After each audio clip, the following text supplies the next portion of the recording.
Il numero verde antisuicidi della Regione Veneto negli ultimi mesi è stato letteralmente preso d'assalto dai risparmiatori che hanno perso tutto nel crack di Veneto Banca e Popolare di Vicenza.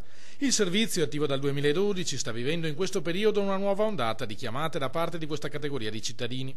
Noi siamo sollecitati soprattutto da chi non ha avuto il coraggio né di dirlo in famiglia né tantomeno andare a cercare gli avvocati, per cui specialmente gli anziani, quelli che avevano messo via i risparmi per pensare alla fase finale della vita e si ritrovano senza un futuro sul quale avevano contato molto.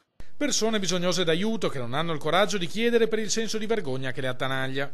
Il sentimento della vergogna è proprio quello che stiamo trovando. Allora un numero verde, un servizio in anonimato, nascosto, dove puoi telefonare anche di notte e raccontare, li aiuta poi a trovare anche una piccola soluzione almeno per guardare avanti.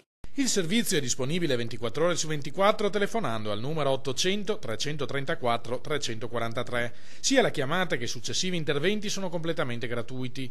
Dal giugno 2012 il personale qualificato che lo gestisce ha ricevuto quasi 4.000 richieste d'aiuto. Oltre 500 persone sono state prese in carico con una serie di colloqui a domicilio.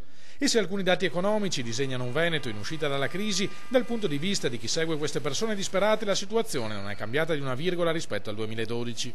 L'emergenza dovuta alla crisi non è assolutamente finita. Noi ancora oggi siamo sollecitati e riceviamo richieste di aiuto da moltissime persone. Diciamo che è diminuita leggermente ma non è assolutamente cambiata, anzi la sofferenza c'è ancora tutta.